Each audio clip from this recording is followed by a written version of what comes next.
అకౌంట్లన్నీ freeze చేసి ప్రభుత్వం వాళ్ళ డబ్బులు వాపసు తీసుకున్నది. నేను ఒక్కటే మాట మీకు మనవి చేస్తా ఉన్నా, దయచేసి దళిత సమాజంలో ఉండే మేధావులు, దళిత యువత మీరు తీవ్రంగా ఆలోచన చేయాలి. మౌనంగా ఉంటే మన సమస్యలు పరిష్కారం కావు. పోరాటం చేయకుండా ఇది రాదు. నేను ప్రభుత్వానికి కూడా హెచ్చరిక చేస్తా ఉన్నా, 1,30,000 మంది దళిత బిడ్డలను నేనే స్వయంగా తోడుకొని వచ్చి సెక్రటరియట్ పక్కన అంబేద్కర్ కాడ దీక్ష బట్టి మీ మెడలు వంచి అవన్నీ కూడా వాళ్ళకి ఇప్పిస్తామని మనవి చేస్తా ఉన్నా. ఇవాళ దళిత బిడ్డలకు నేను మనవి చేస్తా ఉన్నా, మరో ఎలక్షన్ వచ్చింది, పార్లమెంట్ ఎలక్షన్. 5 నెలలు గడిచినాయి కాంగ్రెస్ పార్టీ హామీ ఇచ్చి. మీ గ్రామాలకు, మీ మండలాలకు, మీ పట్టణాలకు వచ్చే కాంగ్రెస్ నాయకులను మీరు నిలదీయండి, అడగండి. ప్రజాస్వామ్యంలో మనకు హక్కున్నది. ఏమయ్యా మా దళిత బంధు ఏమైంది, మా ప్రొసీడింగ్స్ ఎందుకు రద్దు చేసిండ్రు, మీరు 12 లక్షలు ఇస్తామన్నారు కదా, అవి ఎక్కడ పోయినాయి అని చెప్పి నిలదీయండి, అడగండి అని చెప్పి నేను మనవి చేస్తా ఉన్నా. ఇవన్నీ మనం మౌనం పాటిస్తే కాదు, సందర్భం వచ్చినప్పుడు స్పందించాలి, అడగాలి, నోరు తెరవాలి, పోరాటం చేయాలి. అప్పుడే సాధ్యమవుతుంది. దానికోసం రేపు మీ ఎంపీ కాబోయే జ్ఞానేశ్వర్ గారు మొత్తం బీఆర్ఎస్ పార్టీ మీకు అండగా ఉంటుందని కూడా నేను మీ అందరికి హామీ ఇస్తా ఉన్నా.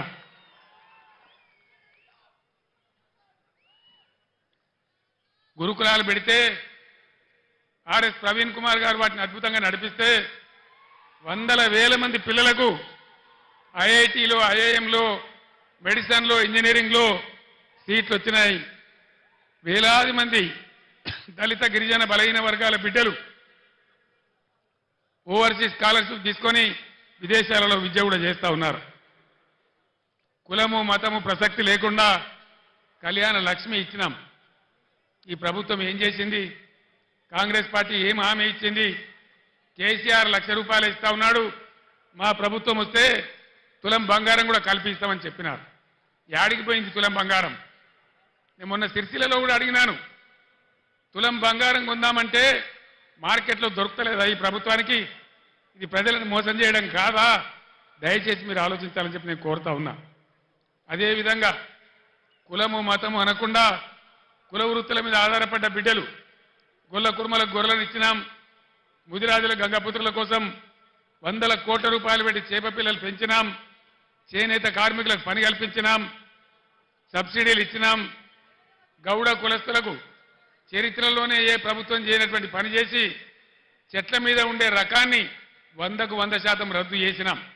ఈ విధంగా బలహీన వర్గాలకు బ్రహ్మాండమైన సహాయం చేసినాం. బీసీ బంధు పెట్టి బలహీన వర్గాల వాళ్ళను ఆదుకున్నాం. వీటన్నిటికీ ఇప్పుడున్న కాంగ్రెస్ ప్రభుత్వం కొనసాగిస్తుందా? శటగోపం పెట్టిందా? వాళ్ళ పాలసీ ఏంది? దయచేసి మీరు ఎన్నికల్లో కాంగ్రెస్ నాయకులను నిలదీయాలని చెప్పి నేను కూడా ఈరోజు కాంగ్రెస్ పార్టీని ప్రశ్నిస్తా ఉన్నా. ఈరోజు మీరందరూ కూడా గమనించాలి. ఒక్క మాట నాకు అర్థమైతే లేదు. 11 సంవత్సరాల క్రితం చాలా దారుణమైన పరిస్థితి ఉండేది.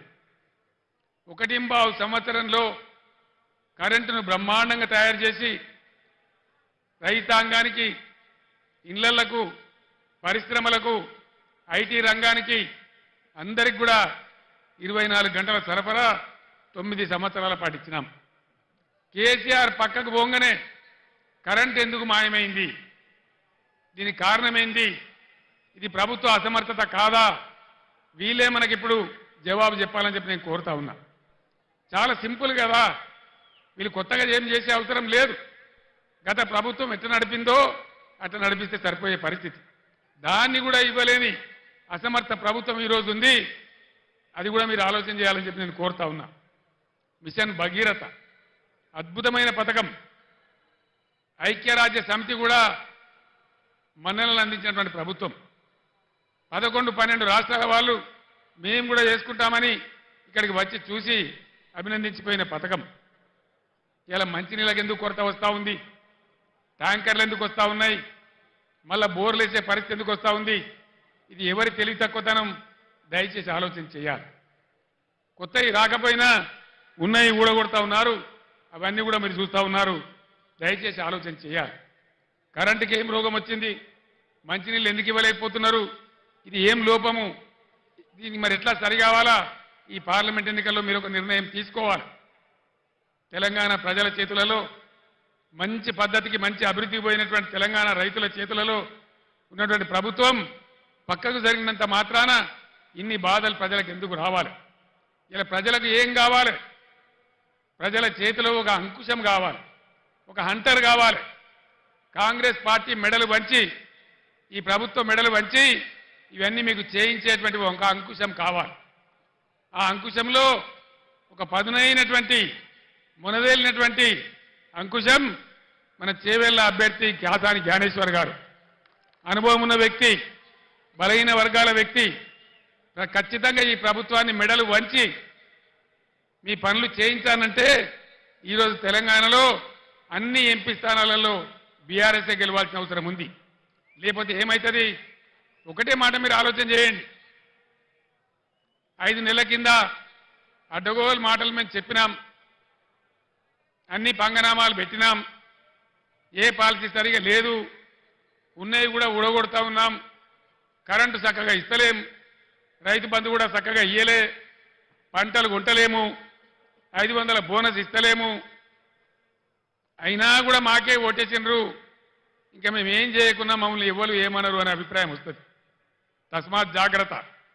నేను యావత్తు తెలంగాణకు చెప్తా ఉన్నా, ఇక్కడి నుంచి ఈ ప్రభుత్వం చేసిన మీకు ఇచ్చిన వాగ్దానాలు నెరవేరాలంటే చాలా చిన్న లాజిక్. మీరు ఓటేసే ముందు ఆలోచన చేయండి, ఆత్మవిమర్శ చేసుకోండి. బలమైన ప్రతిపక్షం ఉంటేనే, మీరు ఒక కొరడా జులిపిస్తేనే, మీరు ఒక సురుకు పెడితేనే మీ పనులన్నీ అవుతాయి. లేకపోతే మేము ఏం చేయకున్నా, మోసం చేసినా, అబద్ధ వాగ్దానాలు చేసినా మళ్ళీ మమ్మల్ని గెలిపించింది అంటారు, ఎల్లెంకలం అంటారు తప్ప మీకేం చెయ్యరు. అందుకోసం దయచేసి మీ ఓటు ఖచ్చితంగా ఎట్టి పరిస్థితులలో బీఆర్ఎస్ఏ గెలవాలి, అంకుశంలాగా పనిచేయాలి, ప్రజల కార్యక్రమాలు నెరవేరాలి. నేను ఒక్కటే మాట మీకు హామీ ఇస్తా ఉన్నా. బీఆర్ఎస్